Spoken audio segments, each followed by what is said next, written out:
Before this video starts, here is an animation of a wind pump that is designed to thicken the Arctic ice. If you want more information on this project, visit the Thickening Arctic Ice YouTube channel. The link to it will be in the description.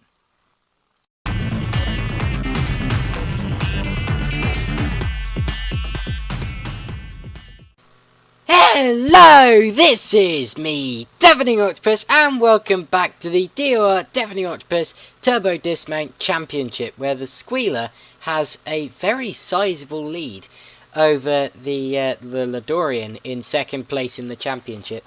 The Ladorian is actually tying for points with the Wedge, but the Ladorian is in second place from the Wedge because the Ladorian has won an event so far this season, and the Wedge hasn't. You might notice that my commentary sounds a bit different than usual, and that's because I'm actually doing the commentary after the event itself. And the reason for that is because when I was doing the actual event, I was commentating, but I hadn't set Fraps to actually record my commentary, so I did a whoopsie. Whoops.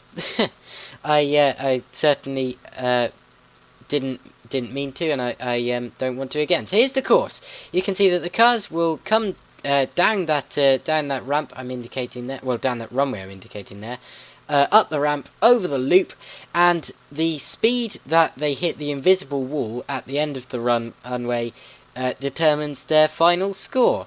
So let's see what the delivery van will get. So it is the delivery van starting us off, as always, because that comes first in the voting menu. Not voting menu, car decision menu, if that's what you call it. It's the default vehicle, basically. So, to make it a fair test, every car has to get full speed on the speed thing, and you can see that the score that the delivery van lays down is going to be a 130 mile an hour score, which is it's a decent first attempt, definitely. It's provisional. The provisional lead anyway. They see me just checking that was actually the score that it got, and indeed it was. Now for the Wedge, currently running third in the championship, only 3 points behind first in the championship. This is a title contender here. Watch out for the Wedge as the season progresses. This is only round 4, so early days, but the Wedge could really be a real contender here. So you can see that the rounds started here, and oh dear, I don't know quite what happened there, but the Wedge just seemed to not have the control. Maybe it is quite a wide car. Maybe the AI just had trouble keeping it in a straight line. I don't know. Or maybe that straight line just was too straight, I expect. You do have to steer a little bit for the curb, and it's just been taken out on the side. Now for the Maximus. So the Maximus would have just seen the Wedge do that. The adrenaline the nerves must be quite high at the moment, I expect. I mean, I'd be nervous if I was about to do a loop-the-loop, you have to say. So good job this is just a video game, I suppose. There goes the Maximus. So it's made the loop-the-loop. What's the score going to be as it hits the wall? Ooh! That was 114, I believe. 114 miles an hour, which will give it second place.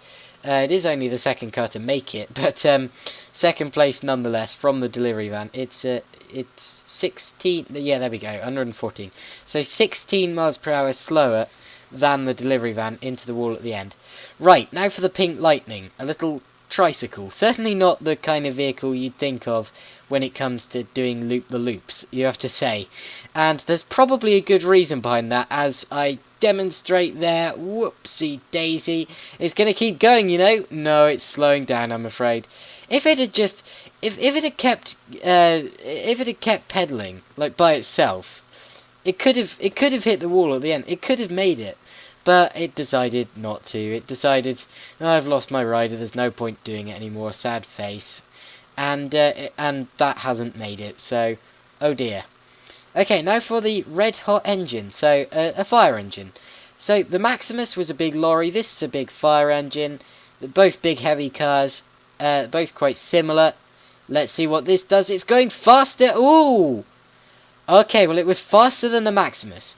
Was that 124 miles an hour? Yeah, I think it was 124 miles an hour, which would put it 10 miles an hour faster than the Maximus, 6 miles an hour slower than the delivery van. Second place at the moment. And that is the end of the first 3 cars to have completed the run today. So, has the video frozen, or is it?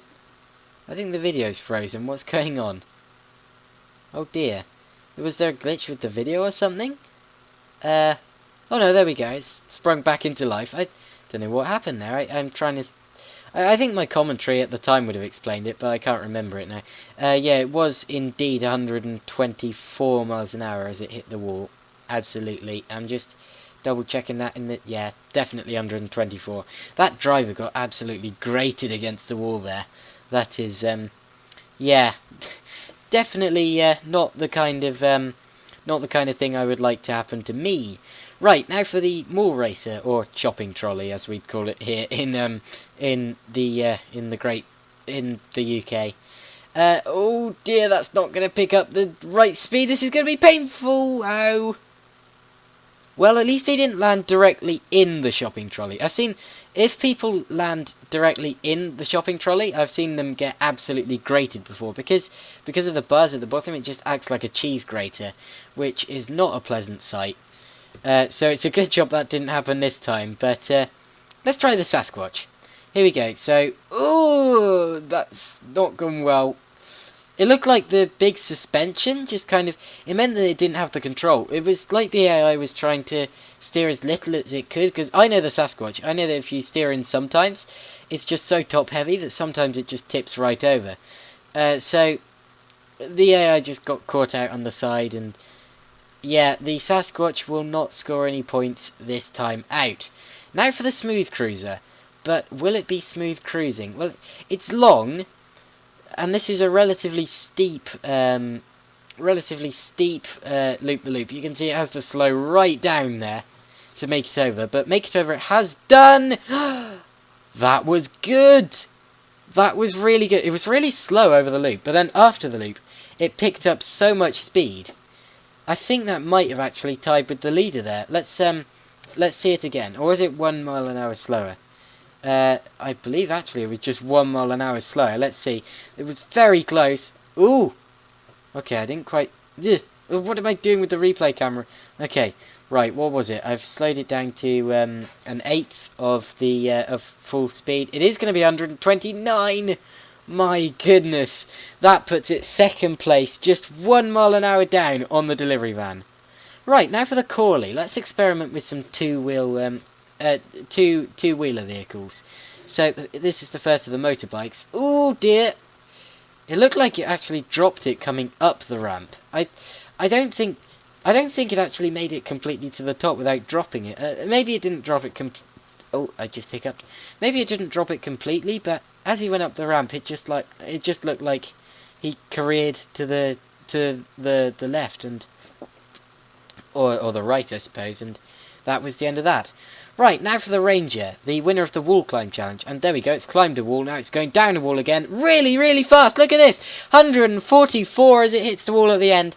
That'll be first place in the session so far. A very, very good attempt from the Ranger there. And I believe that is going to cement it first place. Yep, 144 miles an hour. Fantastic, that picked up some good speed there, I have to say. Absolutely, yes. Now for the Speed Slicer. I don't think this is going to quite match the Ranger. Let's put it that way. It is a skateboard. There's no nicer way of putting it. It's a skateboard. And that's not... Oh, it is going to make it over. Oh, look at that. In fact, if it can keep going... Oh, no, it's slowing down. Oh, dear. I was about to say if it can keep going, it might make it to the wall. Well, the rider's going to make it to the wall, or very nearly. But that doesn't count because the the actual skate itself didn't. You can see that as it reached the curb, the axle at the end was so low, it just caught on it and flipped the driver off. Rather humorous one. I suppose not for the rider, but rather humorous one nonetheless. Now for the Comrade, which is doing it really well actually. That'll be 132 as it hits the wall. That's quick. That's second place actually. Yeah, second place for the Comrade. That's a really good attempt. 132 miles an hour. Yeah, the Comrade is in the running for some points here. That is second place, ahead of the delivery van by 2. Let's see that again. Yeah, I believe it does go back down to 132 miles an hour. There we go. It's ejected the driver already. The driver's head gets absolutely ripped off by that curb. Oh dear, that's that's not good at all. So yeah, the Comrade is second, the delivery van's third, and the Ranger is first. Now for the Cool Streak. Now we saw from the Coolie, I mean, not the Coolie. I'm mixing the two up, the Coolie and the Cool Streak. The Coolie. That's quite a good name for it, actually. We saw from the Coolie that two-wheeler, so motorbike, didn't work very well. But was that just... Oh dear! What happened there? Wow. So it looked to me like the the Cool Streak just got up onto its hind legs, I almost said. No, rear wheel, that's it. He got up onto his rear wheel, or hind legs, as he went over the second boost pad. And then it looks like he just maybe clipped the ground or something. Let's see on the replay, because that was curious. Oh! That was very weird. I think it was actually the back of... Maybe it was the back of the actual floor. I think the back of the floor hit the ground as it went actually onto the ramp. And it slammed it against the floor and completely stopped it. That was most bizarre. Now for the Boss Drone, which we saw from the speed challenge, is the slowest of the vehicles. And that lack of speed is not going to come in handy. Oh dear, oh dear. That's quite... I have to say though, those backflips were quite spectacular. I'd like to see my boss do that on his throne. Not that I have a boss, because I'm still in secondary school. Maybe my school principal. Actually, no. I wouldn't suggest trying that, Mr. Principal. And for the final part of this video, I am going to end it off with the Boogie Bus, which I often compare to the Ranger for some weird reason, which is weird because they're two completely different vehicles. But if it's anything like the Ranger, it should do very well indeed. Let's see quite what it can do. Here it goes. And that's looking quick. That's looking very quick. What's it going to be? Oh, it's 142. That's going to put it second so far. I've got a squeaky voice. That is such a good way to end the first part of this video. My goodness, that is... Yeah, that's a very good way to end the second part of this video, I have to say. Thank you for this first part of the video we're ending now, yeah, of course. Thank you for watching this video, of course. I'll see you in part 2. I wouldn't want to miss it because we got some brilliant cars. Here's a sneak preview quickly. We got the Shuriken, the Squealer, the Wastelander, the Ladorian, the Quadfin Fighter, did I say the Squealer? Well, that's going in. And 3 new vehicles which haven't been in the championship yet. The Bandit, the Sweet Justice, and the Espionager. This is going to be very interesting indeed, I have to say. So as I said before, thank you all for watching this video. I'll see you in part 2, which will be very exciting. I wouldn't want to miss it. See you then. Goodbye.